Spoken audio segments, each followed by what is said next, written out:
Денеска зборуваме за коленото. Болка во колено, повреди на колено, остеартритис на колено. Што може да ја предизвика болката во коленото? Како се манифестира? Што значи доколку се појави болка во коленото при седење, мирување, стоење, движење, качување по скали? Кога да побарате лекарска помош? Кога треба болката во коленото да ви биде аларм и сигнал дека треба да побарате помош од лекар-ортопед? Кои се најчестите повреди на коленото? Што доколку навреме не се третира повредата? Што доколку време не побарате лекарска помош, дали може понатаму во текот на животот таа некоја стара повреда да предизвика болка во коленото? Кои се начините на дијагностицирање, испитувањата, начините на лекување, изборот на методот со кој што ќе се третира болката или повредата во коленото? Што е остеартритис на колено, која возрастна група најмногу страда, како се дијагностицира, како се лекува и ред други нешта кои што, почитувани гледачи, ќе ги зборуваме денеска во визита. Доколку чувствувате каква било болка во коленото, слободно учествувате во визита, јавете се и побарајте совет од доктор Михајло Ивановски, специјалист по ортопедска хирургија и травматологија од клиничката болница Аџибадем Систина, кој што денеска ни доаѓа на визита. Добар ден и добре дојдовте. Добар ден, благодарам за поканата. Да. Доктор Ивановски, речи си да нема човек кој што во текот на животот не почувствувал никаква болка во коленото, предизвикана од најразлични причини. Што представува болката, зошто се јавува, што ја причинува и како се манифестира? Па да, болка во колено, оток во колено, вода во колено, што вика народот. Значи коленото може би е и најупотребуваниот зглоб, може би не најупотребуваниот, меѓутоа најопторетениот зглоб во човечкото тело и токму заради тоа и најчесто причина за болка, а понатаму нели и отежнатост во работата, функционирањето, инвалидитет. Болката во колено е она што прва пациентите најчесто ја приметуваат затоа што е оневозможно нормалното функционирање. Едноставно кога човек нема може да се качи или да се симне по скали, а го боли коленото, тогаш најчесто размислува дека нешто не е во ред, нешто треба да се прави со коленото. Тоа е она што е некој си прв сигнал дека треба да се посети доктор.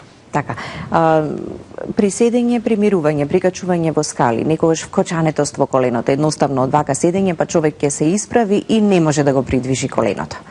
Така, тоа се само дел од симптомите кои што се манифестираат при проблеми со коленото.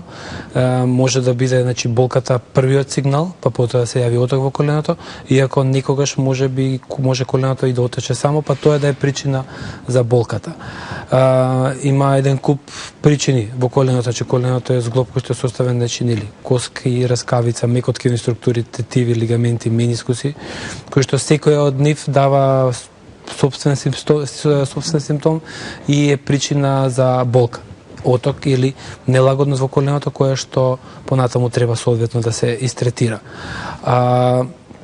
Независно кој е причинителот на болката, дали е тоа акутна болка, дали е поврзано со повреда, дали е поврзано едноставно со дегенеративни промени, врзани со текот на годините, симптомите како болка и оток на колено се оние кои што треба да понатаму се најпрво доиследат, соодветно доиспитаат, а понатаму и третираат. Да. Дали отокот на коленото секогаш е проследен со болка или не мора да биде секогаш проследен со болка? Не секогаш може да е проследен со болка, нели? Ние ќе го разгледаме, јас го гледам ортопедско-травматолошкиот аспект на коленото, дали е тоа повреда или оштетува дегенеративно, понекогаш мора ги спомнеме тука и ревматолошките заболувања кои што знаат да дадат оток во колено, кои што сепак ги третираат други специјалисти, не се во наш домен. Меѓутоа ние ќе се задржиме на отокот во колено кој што се јавува како отокот, болката во колено кој што се јавуваат како резултат на повреда некои од овие елементи во коленото кои што ги спомнавме. Така. Најчести повреди? Па најчестите повреди, да, мора тука да кажеме дека најчестите повреди се поврзани и со старосната група, односно со возраста на пациентите, кај оние помладите релативно активни, независно дали се тоа професионално активни спортисти или рекреативци или едноставно професионално активни луѓе врзани со професијата која што работат.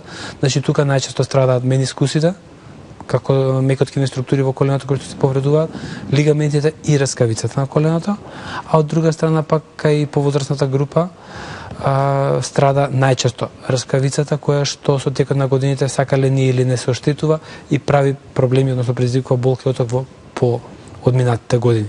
Мора да ги спомнеме кога сме кај коленото и фрактурите кои што се акутни состојби на коленото, независно дали се работи за фрактура на подколеницата или над коленицата како составен дел од коленото, тоа се состојби кои што најчесто се третираат акутно, во најголем број од случаите се третираат оперативно или со соодветна имобилизација. Тоа се сепак акутни состојби кои што бараат сериозен третман веднаш. И за изборот на начинот и методот на лекување, дали хируршки или пак некој друг, нели ќе зборуваме малку и подоцна во визита. Стара повреда за која што можеби не сме биле толку свесни, понатаму во животот може ли да предизвика проблем со коленото? Нели, стара повреда превидена, најобична повреда на менискус која што е превидена во младоста, во младите години, значи може да е такво оштетување на рскавицата која што во поднените години, па и нека не се подненици, нека се средни години, значи дава такви проблеми, такво оштетување на рскавицата што и за пациентот и за хирургот потоа е потешко да тоа се санира. Така, значи затоа се вели навреме да се побара помош, да се истретира и таа повреда или таа болка за понатаму во животот некоја задоцнета, нели, или пак уште покомплицирана да не се појави. Сепак навреме диагностицирано и да не се работи тоа за веднаш истретиран хируршки проблем. Има методи со кои што нели би се помогнало на коленото, би се помогнало на тој биолошки зглоб да се сочува што понатаму. Ке разговараме подоцна нели за методите кои што се применуваат. Меѓутоа тенденцијата не само наша и на сите нели колеги на светско ниво е да се сочуваат колку што е можно биолошкиот зглоб на човекот, без разлика дали е тоа со конзервативен третман, со физикална терапија, операција, остеотомија или било што, за да се сочува оној биолошки зглоб, пошто протетиката веќе е друга проблематика која што ќе ја спомнеме, меѓутоа нели пробуваме да го влечеме колку што да ги чуваме здрави бидејќи ни се потребни во текот на целиот живот.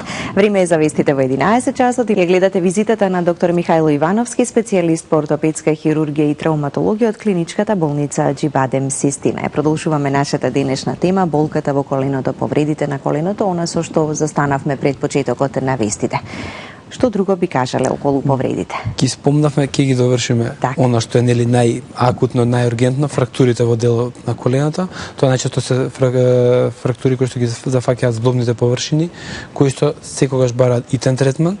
Во еден мал дел тоа се третира со конзервативен третман, односно со имобилизација соодветна гипсена, меѓутоа во најголем број случаите бидејќи се работи за зглобни повреди, фрактури на коските на тибијата или на феморот, побарува и изискува оперативен третман. Тоа се акутни состојби кои што веднаш бараат нели соодветна диагностика, независно дали е тоа рентген, компјутер, магнет, што и да е потребно, и соодветен третман. Ние ги спомнавме преска, само да ги довршиме како состојби кои што нели сепак на гледачите треба да им алудираат за она што се случува. Тоа се состојби поврзани со многу јака болка, деформитети на екстремитетот, огромен оток, меѓутоа она е болката е главното што нели. И се секогаш најчесто поврзани со повреда пат од висина кај повозрасните луѓе и не мора да е тоа се low energy травма, значи без многу голема травма, патиот ниско, меѓутоа кај помлади луѓе тоа се најчесто повреди поврзани со голема енергија, односно со удар во тој дел. Така, спортистите, рекреативците, луѓето кои што активно се занимаваат со физичка... Така, кај нив, поготово кај професионалните спортисти станува збор за повреди на коленото, кои што пред се најчесто се мекоткивни, кај нив страдаат најчесто менискусите и лигаментите. Нели, сите слушнале за предниот вкртен лигамент, меѓутоа не е тој единствениот лигамент во коленото, има тука многу други колатерални, задни, пателарни лигаменти кои што страдаат и кои што предизвикуваат едноставно инвалидитет. Не е тоа инвалидитет, меѓутоа е намалување на моќноста, на активноста, на перформансите. Зборуваме за професионалните спортисти кои што нели треба се потполно здрави за може да го пружат она што го пружат и она за што живеат и функционираат. Правиме муабет за повреди кои што најчесто се третираат оперативно, затоа што еден професионалец не може да си дозволи премногу долго време да отсуствува од терените и е потребно да биде соодветно истретиран, најчесто оперативно, за да биде соодветно потоа рехабилитиран, за да може што побрзо се врати на теренот и да го работи она зашто всушност е едуциран, образован и спремен. Како поминува времето, мора да спомнам дека свеста на нашите луѓе се менува, се повеќе се рекреираме, се повеќе пешачиме, возиме точак, се качуваме на водно, шетаме по плани, што е апсолутно добро. За од друга страна го зголемува и ризикот од повреди. Значи, апсолутно е добро за луѓето, меѓутоа го зголемува и ризикот од повреди. Рекреативците се старосна група на луѓе кои што не се премлади, меѓутоа не се ни престари и кои што исто така се склони на сите оние повреди мекоткивни на коленото. Кај нив сме малце по-конзервативни, не секогаш сме веднаш спремни за операција, по соодветната диагностика апсолутно не ги спомнавме, иако е секогаш исто да секоја повреда, клиничкиот преглед и соодветната радиодиагностика или лабораториска се една.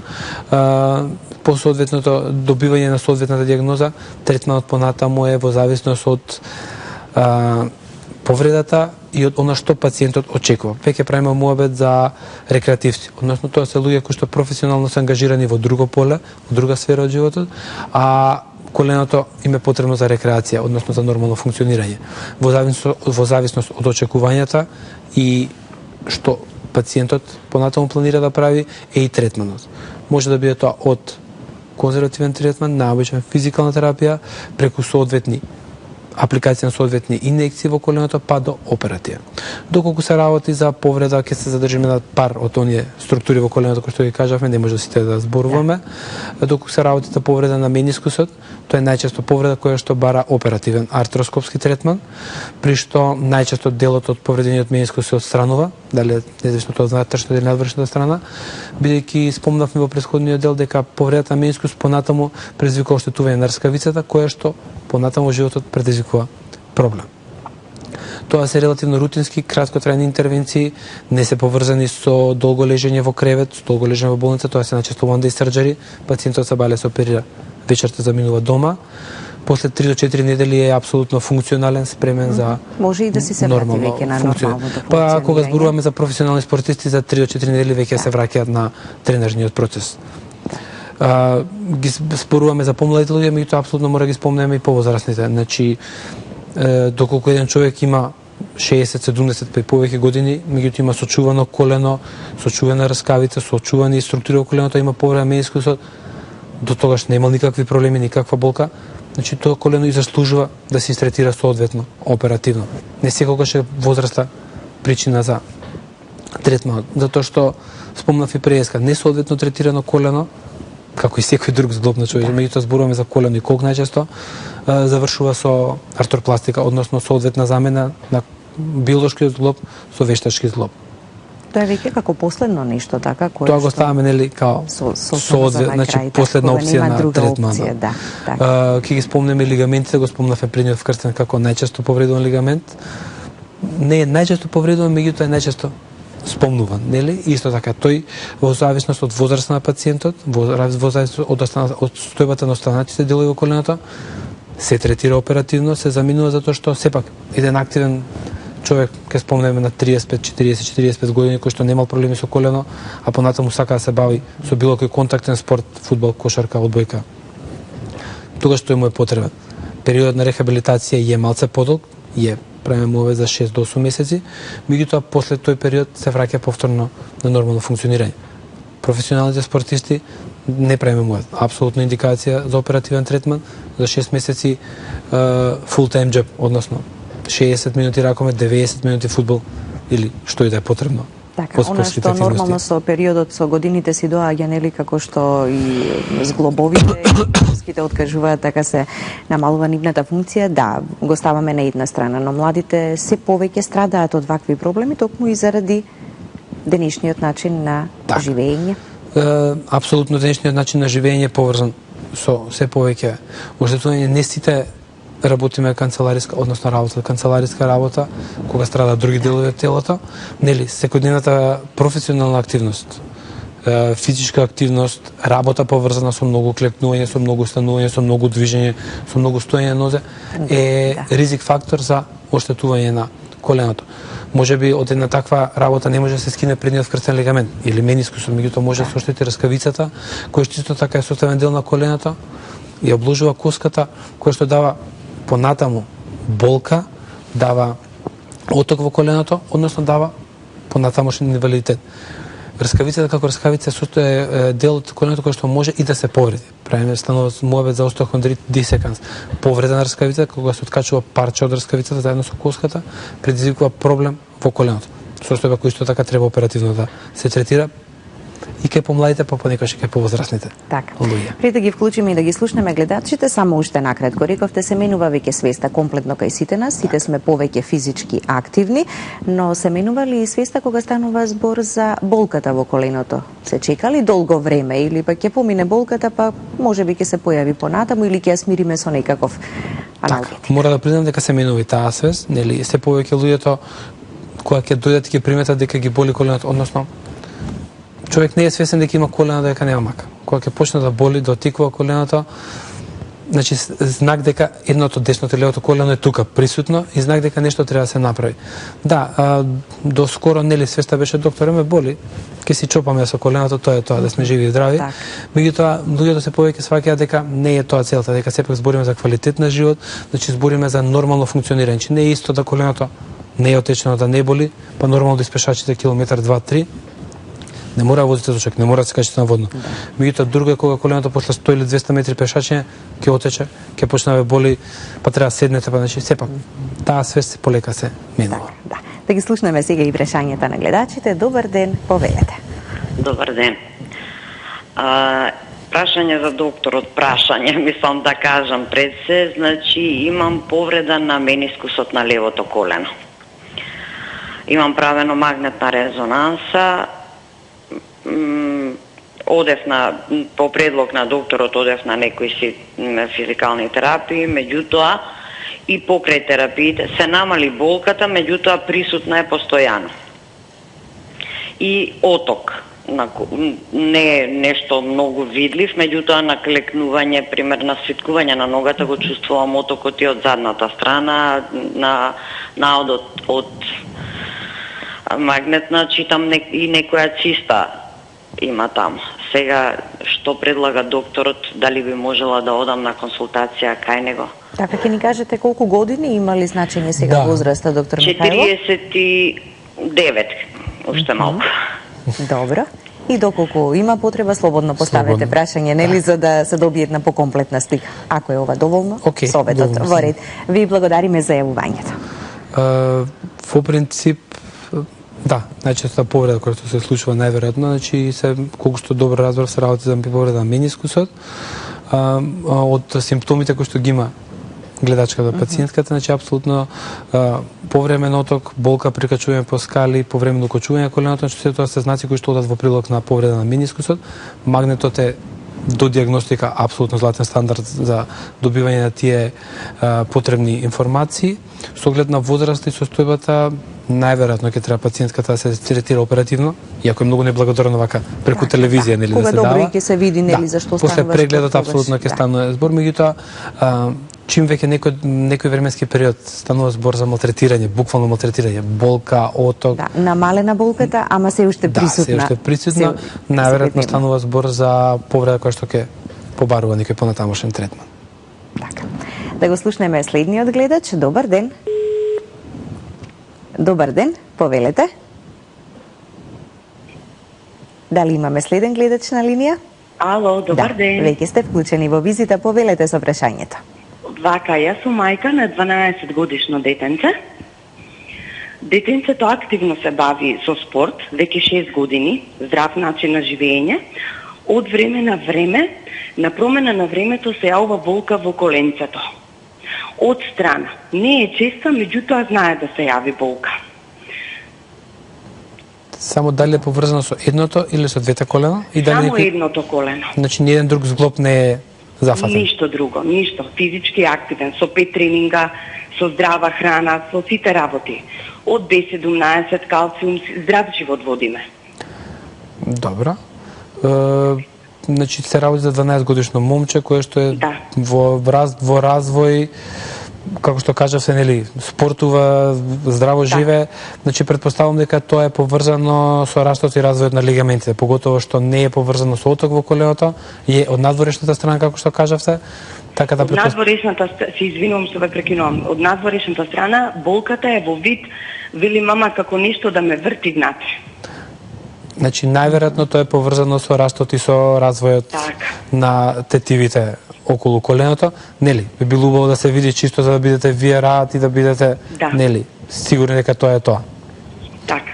Добро, може да се направи еден преглед. Апсолутно треба да се види, нели, се едно. Децата се многу физички активни, не само тренинзите, туку тие и во останатиот дел од слободното време и често пати знаат да се пожалат, нели, на болки во нозете. Чим и покрај болката спортува и игра, значи најверојатно продолжува, да, не му попречува. Ништо страшно, меѓутоа нели, сепак треба да се види за да не биде. Така, еден ортопедски преглед така ќе биде доволен. Најверојатно сосема доволно за да се процени да се види. Добро. А кој спорт е најбезбеден во таа возраст? Во таа возраст? Сите ние родителите велиме децата мора да спортуваат, посебно машките. Во принцип боле било кој спорт отколку да не спортува, најверојатно е пливањето најбезбеден. Така, и малку повеќе внимание нели и при спортувањето, бидејќи кошарката и фудбалот некако се најинтересни за нив. Спортот е добар за децата, не мора да станат професионални спортисти, не мора да станат нели атлети, меѓутоа како велат, здраво тело, здрав дух, поврзани се едно со друго. Така. Да го слушнеме и следниот гледач. Добар ден, повелете. Ало? Да, ве слушаме, повелете. Добар ден. Добар ден. Поздрав до гостинот и до вас. Ви благодариме. Има еве 2 дена. Има 2 дена еве ова коленото кој ќе го свиткам. И голема болка имам кој ќе го исправам коленото. Добро. Преглед веројатно не сте направиле, бидејќи велите пред 2 дена веќе сте почеле да. Завчера од ручекта тоа ми се случи. И кој ќе освиткам коленото, после кој ќе ги исправам имам големи болки. Добро. Возраста да ни ја кажете, колку години имате? Во 57. При газење дали ве боли ногата? Молим? Дали при газење, при оптеретување? Не, ништо. Само кој ќе седнам, сакам да ја свиткам, кој ќе ја исправам, многу ме боли. Значи, вака според ова најверојатно се работи за истегнување на некои од страничните лигаменти на коленото, меѓутоа нели, со оглед на возраст и се работи, може и нека посериозна повреда во коленото внатре да се работи. Треба да се види и треба да се направи. Да се имам удрено негде се немам, знам, осеќам дека нигде се немам ни удрено. Според ручекта ми се случи, откој свиткав кога да ги испрам, голема болка имам. Според механизмот на повредување, според ова што кажувате, значи се работи за хиперфлексија на коленото, кој што доведува до истегнување на колатералните лигаменти, кои што може понекогаш да јават болка, не сам, тие многу ретко мислам, најчесто не се кинат, меѓутоа јавуваат болка на припоите на тибијата или на фемурот. Така да тоа е најверојатно причината за болката и не може да се исправи скроз коленото. Така. Треба да се направи преглед. Треба да се види во секако, мислам, нели? Така, да. Да, треба да се види. Повторно и да се одложи нештото, ќе дојде време кога ќе мора да се не е најверојатно ургентно хитно денеска утре, меѓутоа во некој догледно време треба да се направи барем еден обичен преглед. Така. Продолжуваме со вашите јавувања. Добар ден и за следниот гледач. Повелете. Добар ден. Добар ден. Дали сум во програма? Да, веќе сте вклучен во визита. Поздрав до докторот и до вашата телевизија. Ви благодариме. Имам едно прашање за докторот. Имам 70 години. Левото колено на клекнување почнаа ме боли. Ама како врви времето се помалку и помалку ме боли. Така да сега кој ќе клекнам, скроз кој ќе клекнам, кој ќе го свиткам, болка осеќам назад на мускулот долу и нагоре болка ми оди. Што би ми советувал лекарот да направам? Значи, со оглед на возраста и симптоматологијата, најверојатно се работи за веќе не збориме оштетено колено, меѓутоа колено кое што нели го фаќа забот на времето.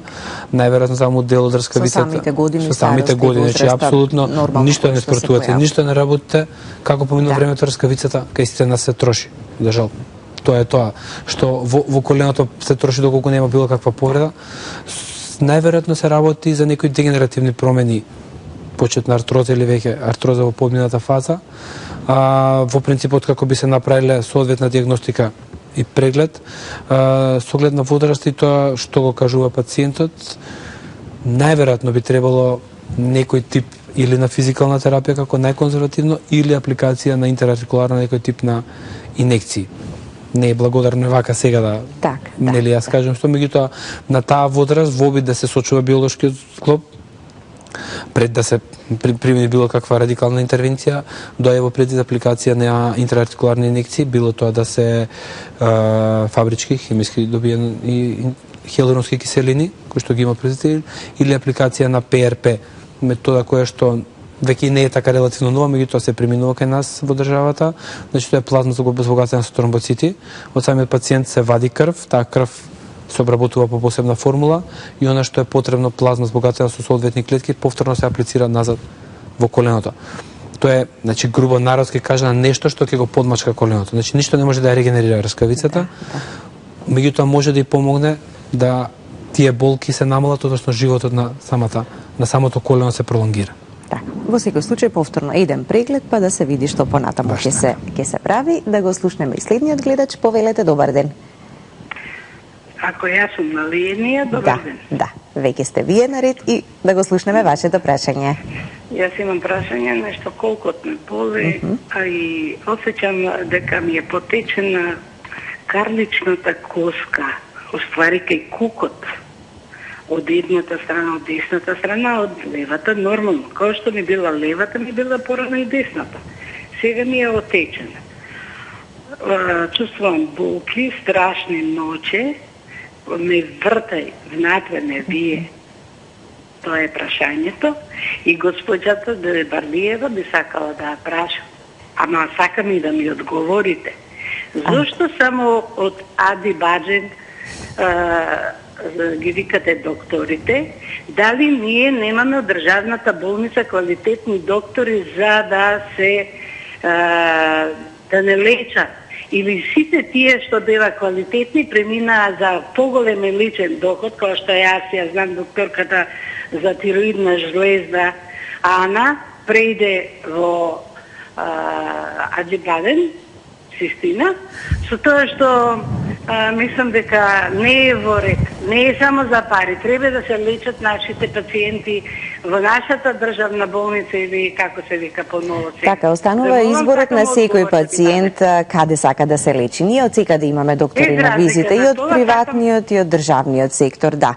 Овде докторите доаѓаат пред се за да ви дадат совет, да ви информираат, да слушнеме нешто ново, она што за некое заболување можеби не сме го знаели, пак можеби ќе направиме привити во симптоматологијата. Значи, пред се сакаме да ги едуцираме граѓаните, да ги информираме за да знаат каде и кога, како можат да побараат помош. Да, секој доктор кој што овде доаѓа со најдобра намера ги упатува информациите до сите наши гледачи. Да одговориме на прашањето конкретно за болкот и проблемот кој што го има гледачката. Според болката, поготово и податок дека навечер ја боли, нели, пар податоци ни фала дали ја боли кај препоната или позади, не е ни битно. Најверојатно се работи за артроза на колкот, коксартроза, значи дегенеративно оштетување на самиот зглоб. Не прашам и за возраста, меѓутоа со оглед на возраста, најверојатно да, станува збор за пациентка која што полека треба да размислува за имплантација на тотална протеза на колкот, односно за артропластика на тој зглоб.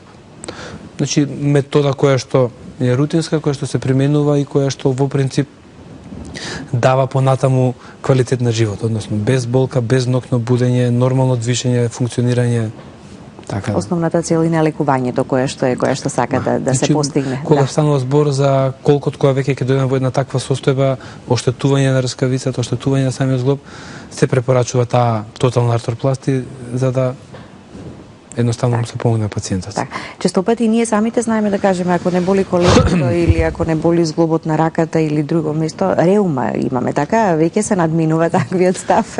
Да, ја спомнав ја реумата. Да, имам реумата, ќе си ја носам секогаш со мене, значи болката има моменти кога реумата се носи, меѓутоа моменти кога не станува збор за реума, ние само нели го препишуваме тоа пошто полесно е така. Точно. Интернистите се подобри од нас хирургите не оперираат, така да. Така, да. Следуваат реклами во продолжение, но останете со нас, почитувани гледачи, веднаш понив продолжуваме со темата во денешната визита. Денешната визита на доктор Михајло Ивановски, специјалист по ортопедска хирургија и травматологија од клиничката болница Аџибадем Систина. Продолжуваме нашата денешна тема и разговорот, болката, повредите, третманот, третирањето, дијагностиката. Сега и последните јавувања на гледачите беа поврзани некако со проблеми со коленото или колкот кои што доаѓаат со годините и со возраста. Да продолжиме за остеоартритисот, да зборуваме. Значи, да, последните гледачи беа во таа возрастна група, нели, која што во принцип, за жал, како што веќе спомнав, сакале ние или не, зглобовите страдаат сите зглобови во човечкото тело.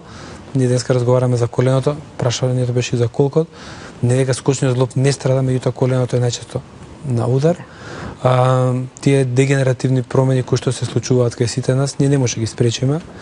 Едноставно, и спомнав и ништо не сте работели, ништо не сте правили, таа раскавица со самото движење одење се троши. Раскавицата како дел од коленото кој што помага во зглобувањето, кога ќе веќе почне да се оштетува, почнуваат и болките, почнува отокот во коленото, почнува ограничење во функцијата. Нешто што посекако бара понатамошен третман. Клиничките знаци ги спомнавме, рентгенолошките испитувања дополнително ќе ни дадат само потврда, дијагноза на она што се случува и во зависност од возраста треба да се избере соодветниот третман. Спомнав да не се повторувам, случувањето на биолошкиот зглоб ние е најдоброто од многу битно, од есенцијално значење, меѓутоа нели, додека тоа возможно. Кога веќе остеоартритот ќе заземе замав, односно кога веќе нема што да сочувуваме ние, буквално народски кажано, пациентите доаѓаат и велат, значи докторе, нешто ми крцка во коленото, да, гребе коска на коска, предизвикува болка и едноставно нема каде, тогаш сме принудени на последната опција која што не ја сакаме, меѓутоа. Значи, ја сакаме, меѓутоа најпоследна опција. Така. Возрастната група, значи, да. Главниот ризик фактор е возраста, староста. Така, има ли и други фактори кои што може дополнително да придонесат за да се појави остеоартрит? Спомнавме исто така дека зглоб кој што е соодветно оштетуван, соодветно третиран во младоста, без разлика дали се тоа спортски активности, работа поврзана нозе, поврзана со креање, терет. Значи, сето тоа се ризик фактори кои што го оштетуваат зглобот, конкретно коленото и сите други зглобови. Како одминува годините, мора да спомнеме дека дамите се поизложени на тој остеоартрит. Медијалната страна на коленото е секогаш по оштетувана, затоа што сите ние оптеретуваме во најголем процент од медијалната страна. Кај дамите тоа е малце поизразено заради тоа што карлицата е поширока, ради тоа што така се створени ради бременоста и пораѓаат. Како одминуваат годините и менопаузата, хормоналниот дисбаланс дополнително влијаат на тоа оштетување, не само густината на коската, нели, да остеопорозата сме слушнали. И остеоартритот е една од причините, е една од состојбите која што е предизвикана од сите тие ризик фактори. Започнуваме со третман од конзервативен, таблети за болки, гелови, физикална терапија, доколку тоа не помага, преминуваме инекции доколку се потребни, спомнавме 2 типа инекции, нека се и 3-4 интраартикуларно збориме, значи инекции кои што директно се врзгуваат во зглобот. Понатаму се прават артроскопски интервенции, се прави хондропласти, чистење на раскавицата во помлада возрастна група и пациенти кои што се подобни за тоа. Во денешно време се прави и трансплантација на раскавица. Меѓутоа, како поминува времето, се прават и соодветни остеотомии, хируршки интервенции при кои што се менува оската на оптеретување на зглобот. Реков дека во најголем случај, во најголем процент газиме на медијалната страна, внатрешната страна од коленото, и таа се оштетува. Кај луѓе, кај пациенти кај кои што е соодветно сочувана латералната, се минува оската на движење, на газење, на оптеретување, се гази повеќе на латералната страна. Доколку, значи, сето тоа се прави со цел да биолошкиот зглоб, повторно спомнувам, се сочува и го користиме, нека биде тоа 5, 10, 15 години, нели не е седно дали на еден 50 годишен пациент ќе му вградите протеза или ќе му направите остеотомија. Па после ќе размислуваме за втората опција. Денеска се користат и уникондиларни протези на колено, но се минува само едниот кондил, само дел од коленото, другиот се сочува или се прави се минува тотално коленото, но се става тотална протеза на коленото. Можности има многу, а и возраста не би требало да биде, нели, пречка за да се избере едниот или другиот. Да, со оглед на возраста, состојбата на коленото, нели, состојбата на сите оние структури во коленото, понатаму мора да кажам очекувањето на пациентот, од она што тој очекува и од каков квалитет на живот очекува понатаму, значи мора да се избере соодветниот третман. Не секој пациент е кандидат за физикална терапија, не секој пациент е кандидат за тотална протеза на колено, не секој пациент е кандидат за артроскопија. Треба да се избере најдобрата опција на третман, нели? Можеби од артроскопија ќе стигнеме до протеза, меѓутоа да видиме што во дадениот момент е најдобро. Така кај повозрастните е најголем стравот за колкот, посебно кога станува збор дека ако некогаш ако веќе се појави некаков проблем, дали ќе се реши понатаму? Во принцип се решава. Значи, кога веќе иако е нели и самите години си ја прават малку потешка и покомплицирана состојба. Си ја прават состојбата, меѓутоа кога зборуваме веќе за колкот, значи кога ќе дојдеме до оштетен колку толку да треба да се стави вештачки, значи многу е подобро да ставиме вештачки колк. Ќе ви објаснам и зошто, односно ќе му објаснам гледачите зошто. Значи со оштетен колк не може да се движите, имате ноќни болки, не спиете добро, не се движите добро. Значи сите активности ви се редуцирани. Значи автоматски, еве да не збориме за квалитет на живот, не мора да џогирате вие, не мора да сте секој ден покрај вардар да пешачите, меѓутоа отежното и ќе е нормалното секојдневие. Значи се оштетуваат останатите делови на човечкото тело. Значи страда целиот организам заради колкот. А со една за нас е тоа рутинска операција, меѓутоа сепак нели е операција, да не се залажуваме. Промена на колкот, значи правиме мојот за еден период од 2 до 3 месеци на нов повторно враќање на нормално функционирање, на нормално живење. Нормално спиете, нормално шетате, нормално функционирате. Така да едноставно операција, меѓутоа според мене подобро да се направи тоа, па да се вратите нормално функционирање. Значи збориме за квалитет на живот. Не е седно да сте си легнете вечер и да спиете сабелет, колку да ве буди болката, како што спомна пациентката. Да ве мачи цела ноќ. Така, и цел ден, да. Да ги слушнеме повторно нивните прашањата на нашите гледачи. Добар ден, повелете. Ало, добар ден. Добар ден. Поздрав до докторот, поздрав до вас. Ви благодариме. Имам 63 години. Имав болки во коленото. Ми се вадеше вода. После 4 години се оперира од калцификати, ми извадија. Ме интересира од што се прават и како може да се заштити, пошто и другото колено веќе осеќам некакви болки и нешто ми кажа во колку дека имам некакви цисти. Значи, тоа е едното прашање. И друго, како може да се заштити ова што крцкаат колената? Добро, ви благодариме. Значи, да, и возраста и све одговара за оно што го зборувавме за остеоартритот. Гледачката што го спомна, тоа се знаците клинички за симптомите за остеоартрит, за оштетување на коленото. Калцификатите се појавуваат поради дегенеративните промени на коленото, на рскавицата, и тие се еден од знаците за остеоартритот. Кај пациентката се извадени калцификатите, меѓутоа не е исклучено дека повторно се појавуваат тие, понекогаш може да се појават и поголеми отколку претходните.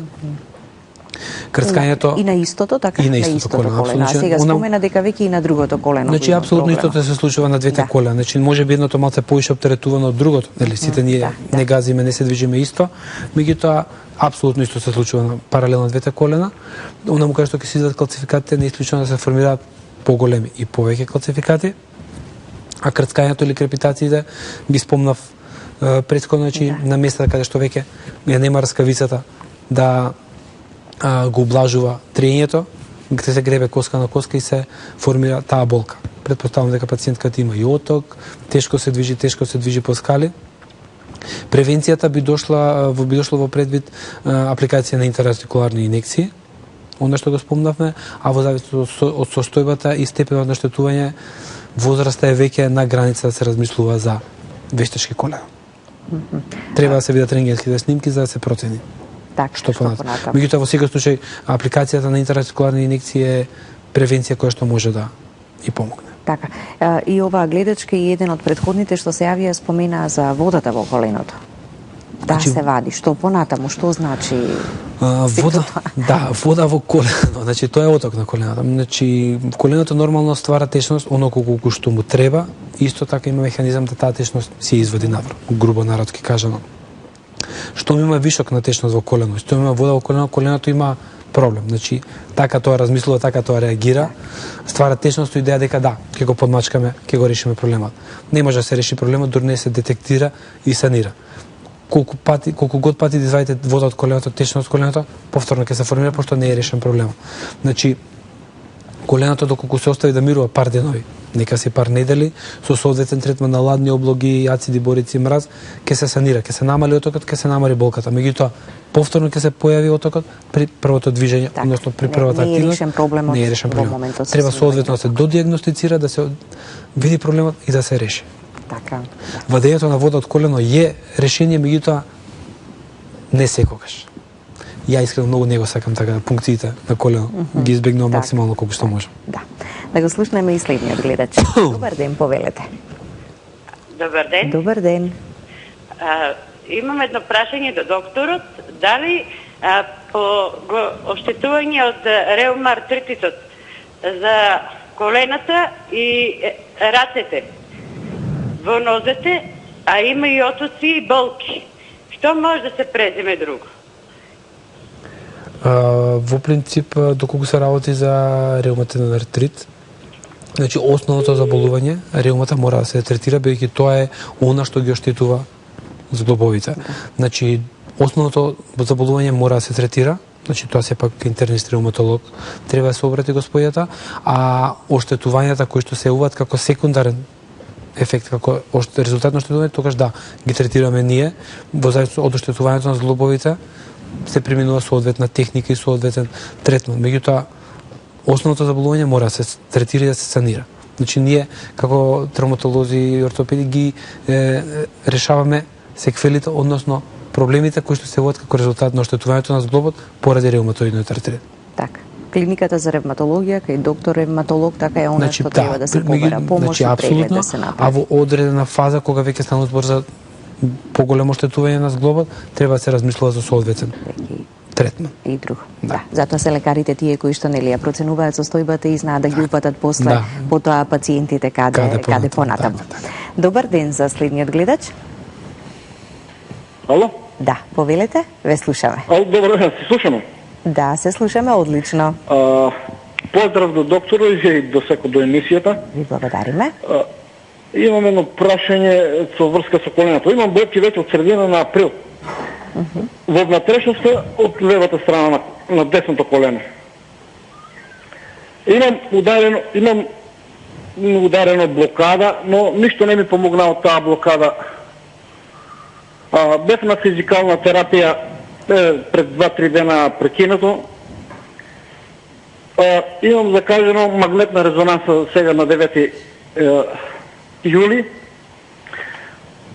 Бев на ортопед, што ако може да му опрочитам диагнозата, што е нешто ми е напишена.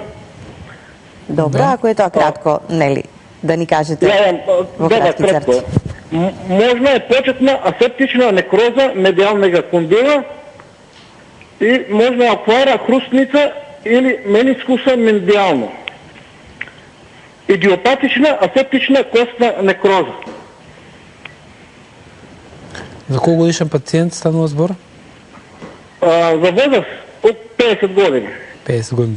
Само на почетокот не ве чув, болката е од надворешната страна, така ми реков се? Не, од внатрешноста на десното колено. Значи, во принципот, она што ви го кажале, што го кажал колегата, се доаѓа во предвид за таа болка. Магнетна резонанца многу работи ќе ви разјасни. Што и да е од тоа што ви е спомнато, ќе треба соодветно да се третира. После магнетната резонанца треба повторно да се видите со доктор ортопед, травматолог седно, за да ви препорача што понатаму со третманот. Таму ви е напишано од асептична некроза до менискус, така да сето тоа доаѓа во предвид, меѓутоа сепак вака не ви може точно да ви кажам, меѓутоа треба да се третира тоа со магнетна резонанца кај соодветен специјалист за да слика ќе се добие така и зашто станува апсолутно магнетна резонанца треба да се направи. Така. Добар ден за следниот гледач. Добар ден. Да, ве слушаме, повелете. Поздрав до докторот и до вас. Ви благодариме. Јас сум на возраст од 65 години. Од 85 година ми е констатирана диагноза на лево колено гонартритис. Тогаш сум примала инекција од 1600 пилицилин, 10 дена со декстазон. Сега од 93 година имам добиено шунци во пета и сум правен операција тумор на пета. Од 2001 година имам констатирано диагнози ревматски артритис, диагноза дискохернија, остеопороза, лувалгоишиалгия, значи тия диагнози, и после ми е констатирано лупус. Сега лани имам правена операция на левото колено со замена на пластично колено.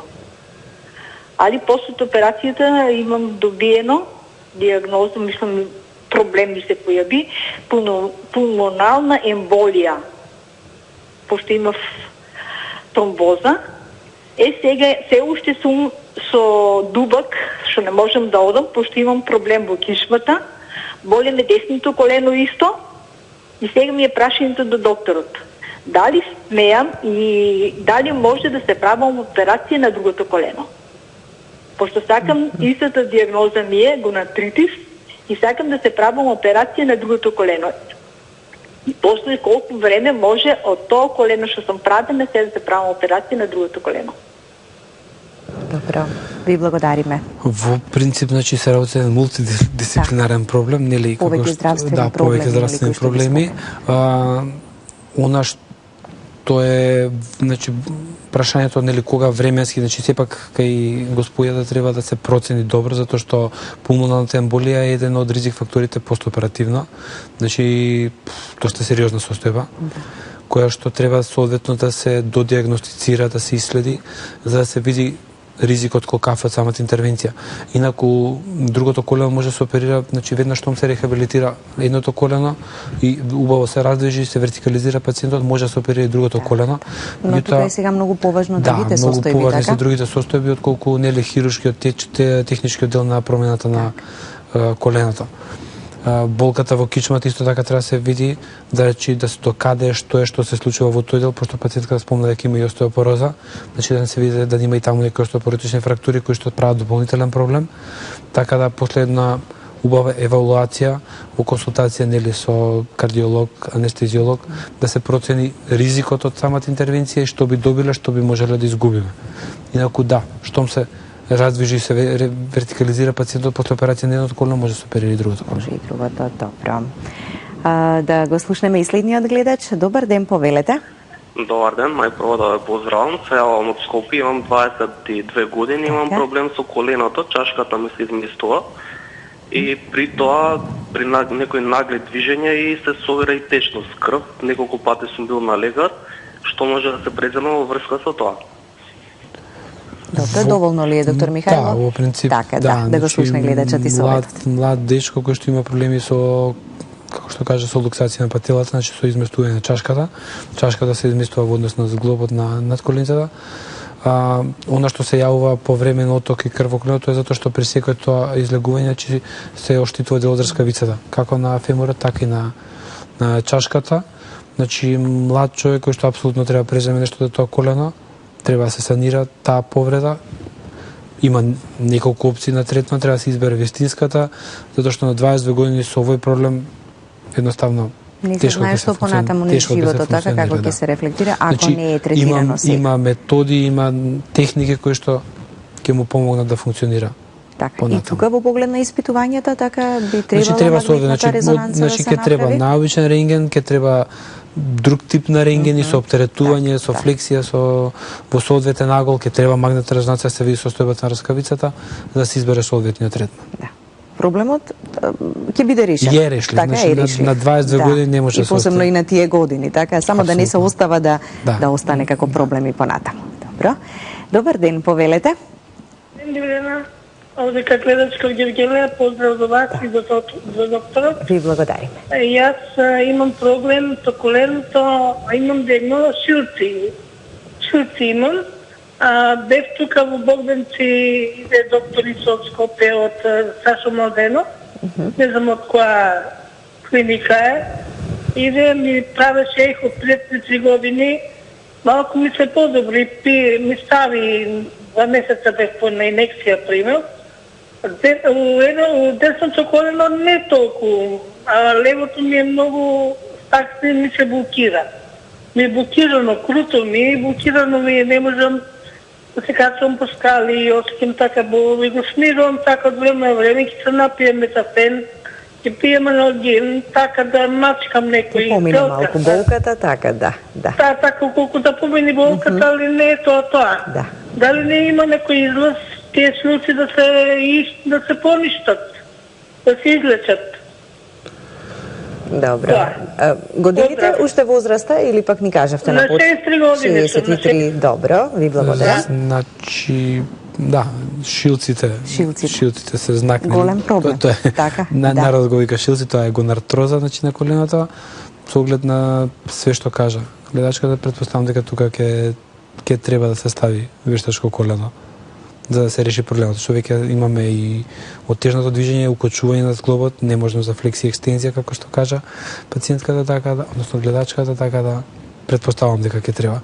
Веќе се аплицира некој тип на нервните инекции пред неколку години, тој помогнало, значи веќе се преземени дел од мерките, а претпоставам дека веќе станува збрза потреба од тотална артропластика на колената.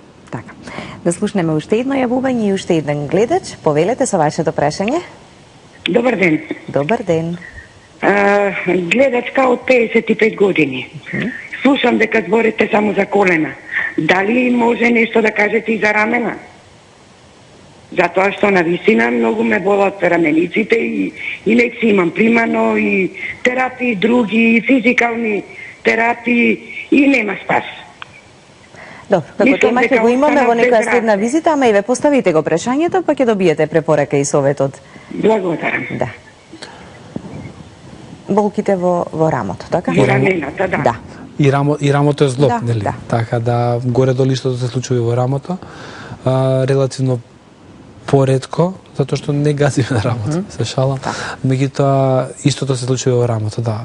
И таму има опции на третман кои што би помогнале да се обезболи рамото, и таму се уват шилци, и таму се уват калцификати, и таму се штитува рскавицата, затоа што рамото е малце покомплициран зглоб, затоа што има други структури кои што исто така се третираат. Соодветно артроскопски, оперативно, и таму се менува зглобот, меѓутоа, нели, треба да се избере вистинскиот третман. Така да. Тука завршуваме со јавувањата и прашањата на нашите гледачи. Во продолжение ги слушаме советите и препораките од магистер Илчо Захариев, кој што денеска ќе ни зборува за благотворното дејство на билката лазаркиња при воспаление на зглобовите. Добар ден, почитувани гледачи. Повторно преку емисијата Визита сме во вашите домови. Емисија која има навистина неимпресивна цел да ве запознае со најчестите заболувања. Врвните експерти кои доаѓаат во оваа емисија се токму во функција на вашето здравје и верувам дека советите кои ги споделувате со нив можат многу да ви користат, како да препознаете некои заболување, како на време да постапите, на време да почне лекувањето и на крајот да нема последици. Секако дека и фитотерапијата е многу значаен дел во делот на лекувањето. Ние знаеме дека во западноевропските земји фитотерапијата и лекувањето со лековити растенија доживува права ренесанса. Само во Германија над 70% од населението верува во лековитите растенија и тие имаат некаде до 10.000 лекови направени од лековити растенија. Всушност, еве една Германија е најголем увизник на лековити растенија од целиот свет, од Балканот и од Македонија. И тамо со екстракти прават голем број на современи препарати, дали се тоа да речеме во форма на чаеви, дали се во форма на капки, тинктури, сирупи, дали се во форма на држеи, таблети, едноставно сите тие масовно се користат. Всушност фитотерапијата и лекувањето со лековити растенија не само што векови наназад покажало дека може да биде многу успешно лекувањето, туку можеме да кажеме дека тие се најевтините лекови, најдостапните лекови, немаат несакани ефекти, со тоа што често пати фармаколошкиот профил на тие лековите билки е да се користат подолго време за да на крајот имаме некој тераписки ефект. Сепак мојот совет е кога прашање секој заболување да се јавите на вашиот лекар, а лекарот ќе одреди терапија, ќе одреди готови лекови кои ги има во аптеките, а можеби и фитотерапијата може да биде составен дел на тоа лекување. Денеска нормално го пишуваме коленото, нели, и проблемите со колената кои се појавуваат, повредите, и имаме навистина голем број на лекови кои не се на располагање. Тие лекови нормално стојат во аптеките, имаме лекови против воспаленија, имаме лекови против отоци, потоа имаме лекови антиреуматици, и тоа многу антиреуматици, имаме лекови за болка. Значи некаде стотина лекови се на располагање денеска на лекарите да се болат против одредени заболувања на коскениот систем, меѓу кои на коленото. Но и голем број на лековите растенија исто така може се користат за лекови на одредени реуматски заболувања. Па морам да истакнем, поштовани пациенти, дека во претходните емисии опишав некои од нив, да речеме кората од врба ја опишав, дека е добар, да речеме, лек против болка, добро против лително средство, но истовремено извонреден природен лек за лекување на реуматски заболувања, затоа што рековме дека од кората од врба имаме деривати на салицилна киселина, имаме салициламид, тие се многу слични по својата хемиска структура на аспиринот, па всушност тоа фармаколошко дејство го имаат идентично како и аспиринот и така почнала приказната до откривањето на самиот аспирин, а векови наназад тоа растение било користено од нашиот народ за лекување на реуматски болки, за лекување на болки, за намалување на покачена телесна температура, без да знаат дека во него има такви материи. Јас денеска ќе зборувам за една билка која е многу честа кај нас и народот ја дал многу убаво име. Ќе зборувам за растението лазаркиња. Значи тоа растение го има по нашите планини, по нашите букови шуми и тоа под сенка. Значи кога ќе го најдете на едно место, ќе го најдете значи расплоскано како една цветна ливеда, како да сте го сееле тоа растение. Значи лазаркињата нема некои импозантни димензии, но е многу убаво растение затоа што го красат убави бели цветови. Расте високо некаде 30 до 50 см, цвете тамо од мај до месец, се до месец август и можеме да го најдеме значи на сите наши повисоки планини. Дали се тоа планините во Западна Македонија, ако одите во Маврово, ако одите на Стогово, Бистра, Шорпланина, или да речеме ако одите во Источна Македонија, во Малешевските планини, на Плачковица, на Осоговските планини, на Огражден, на Беласица, лазаркиња има во зобилие и тој исклучиво има во буковата шума. Од лазаркињата, поштовани пациенти, се користи наземниот дел и тоа се користи хербата. Некаде во текот на цветањето на растението се собираат значи вровите на растението, некаде 15 до 20 см, се сечат со ножичка. Тоа растение е повеќе годишно, значи онаму кога ќе го најдете една година, ќе го собирате секоја година. Битно е дека не смеете да го откорнувате. Значи треба да го собирате значи на чисти места, пубаво и сончево време, да не е влажно време. Го сушите на сенка, значи на проветрени места или во сушарна температура до 35 степени, бидејќи во лазаркињата има и етерни масла. И многу е битно дека сушењето, берењето и чувањето треба да ги зачуваме сите оние периодни особини на растението, значи да има убава боја, арома, вкус, пред се лековитост, бидејќи крајна цел ни е да лековитите билки лекуваат. Значи хемискиот состав на лазаркињата е целосно проучен, докажано е дека во неа има етерно масло, тамо доаѓа специфичната пријатна миризба, потоа има многу танини, има доста флавониди, органски киселини, има доста и витамини, но за нас е битно етерото масло, значи флавонидите и танините. Докажано е дека има одредени материи деривати на салицилна киселина и тоа е битно да се нагласи. Значи одредени амиди на салицилна киселина, оттоа ми одредена примена ова растение значи во реуматолошката пракса. Значи во лазаркињата досега не е докажано дека има некоја материја со силно фармаколошко дејство, значи која е штетна и која ќе спречи нејзино користење. Значи, тоа е безбедно лековито растение и слободно може да се користи, битно е да го најдете, да го наберете, да го исушите и може да користите за следниве заболувања. Значи, лазаркињата има неколку важни фармаколошки својства. Првата особина да е добар дигестив. Таа го подобрува варењето на храната, зголемува лачењето на соковите во желудникот, 12-палатото црево, го стимулира тенкото и дебелото црево и представува одлично средство за варење на храната. Втората особина на лазаркињата, таа представува добар холагок, значи доведува до зголемено лачење на жолчни киселини и ја подобрува функцијата значи на црниот дроб, истовремено на функцијата на жолчното кесе. Делува и диуретично, го зголемува и ја зголемува активноста на бубрезите, го зголемува мокрењето. Значи, кај пациенти кои се склонни кон стварење на камења во бубрезите, потоа кои имаат песок во бубрезите или некое воспаление, значи ова растение може да помогне. Ја намалува концентрацијата на мокрична киселина, помага и пациенти кои имаат гихт, го намалува и крвниот притисок, значи намалува и отоси во телото, но за нас денеска е битно дека ова растение има примена и во реуматологијата, значи за лекување на одредени заболувања на коскениот систем, посебно хронични проблеми со воспаление на зглобовите, дали се тоа на колената, на рацете и на целиот трбетен систем. Значи да кажам дека коскениот систем е навистина специфичен, често пати постојат заболувања, ние имаме, рековме, многу лекови, но тие лекови даваат резултати, имаме нестероидни антиреуматици, имаме масти, имаме други методи, балнеотерапија, физикална терапија, значи други методи, но битно е дека лекувањето представува еден долг и сложен процес и рематологот е често пати клучен во третманот и лекувањето. Значи имаме многу лекови, но може да помогнат и лековитите растенија. Од тие причини кај лазаркињата мора да кажам дека како растение во некои западноевропски земји од неа се изработуваат неколку препарати во форма на масти или масла кои се користат локално за лекување на ревматски заболувања. Значи конкретно мора да кажам дека од неа во домашни услови може да направите прво чај, Чајот се припрема како инфуз почитувани пациенти. Значи на пола литар врела вода ставате 2 ступини лажици надземен дел од лазаркиња. Треба да ви стои 15 до 30 минути, промешувате неколку пати. Потоа процедувате, пиете на 2 пати, наутро и навечер по една чаша. Може да пиете, значи, засладен со мед или чај да го пиете, значи, незасладен со мед. Ако имате некој ревматски процес, ако имате некоја болка, да речеме, на било кој дел од зглобовите, чајот може да користите долго време без да имате било какви проблеми. Но истовремено, почитувани пациенти, можам да кажам дека од лазаркињата може да направите и локални препарати. Прво тие локални препарати може да бидат во форма на облози. Значи, вие ќе ставите некаде околу 50 грама лазаркиња во едно тенџере, залите го некаде со 500 мл врела вода и потоа сите тие наземни делови ставете ги на отечените делови на зглобовите. Да речеме, ако имате проблеми со коленото, ако имате некој оток, значи ставете ги како облози. Ова терапија е користена векови наназад од нашиот народ и мора да кажам дека ќе дојде до намалување на воспалението, може да дојде до намалување на отокот, ќе се намали болката и ќе се подобри покретливоста на зглобот. Во домашно услови почитувани пациенти од лазаркињата може да направите и лековито масло. Маслото се припрема на следниот начин. 50 грама сува и ситната лазаркиња се става во тегла, се залева со 500 мл маслиново масло, теглата добро се затвара, се става во друг сат со вода и треба да врие 3 часа на тивок оган.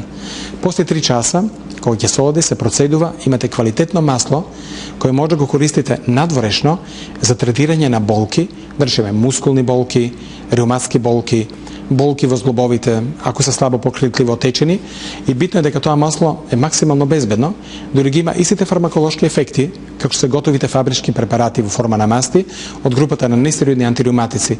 Дали е тоа, да речеме, кетопрофен, дали е тоа флубипрофен, дали е тоа диклофен, така натаму, значи, комплетно може да ги компенсира, да ги замени и горе-доле фармаколошкиот ефект е едноставен. Значи, рековме дека во домашни услови почитувани пациенти вие може да направите масло, кое може да користите подолго време. Всушност, вашата креативност и рецепти кои ви ги давам во оваа емисија треба да биде спој на се она што ќе значи финално лекување, мали последици и навистина квалитетен живот. Почитувани пациенти, моја најголема желба како фармаколог и како фармацевт е да имате навистина добро здравје.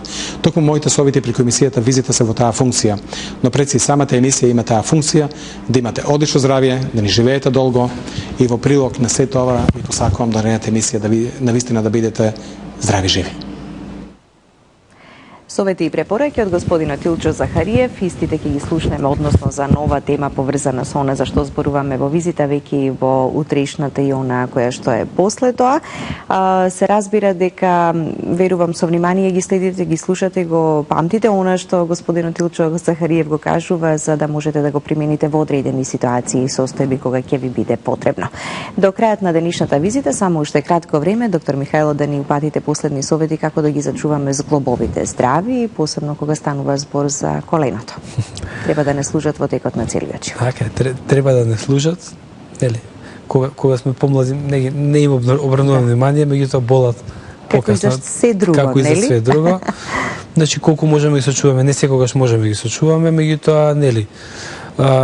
Активност посекако се препорачува, движење, шетање, рекреирање во умерени граници, кај професионалците нема, тоа е тоа. Они се знаат дека тоа има ризик фактори, ќе се тераат со тоа, кај професионалните спортисти, а кај сите оние другите едноставно колку што може да се пазат од повреди. Паѓање, удари, незгодни движења, трчање по неравен терен и тие работи. Да. А кога веќе ќе се појави проблемот, навреме да побараме помош, така да не оставаме тука веќе во животот, да ни искомплицира никаква состојба. Подобро да се отиде на стручно мислење, ако треба да се направи некои испитување, па да знае дека не е ништо, соодветно го истретираме и тоа, со мирување или било што, ќе се повлече и ќе помине.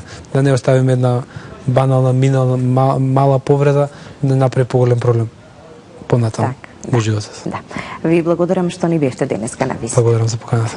Благодарности до вас, почитувани гледачи, за вниманието со кое не следевте. Останете и понатаму со програмата на Канал 5 телевизија. Имајте убав и пријатен ден. Нова визита имаме утре 10 минути до 11 часот. Довидување.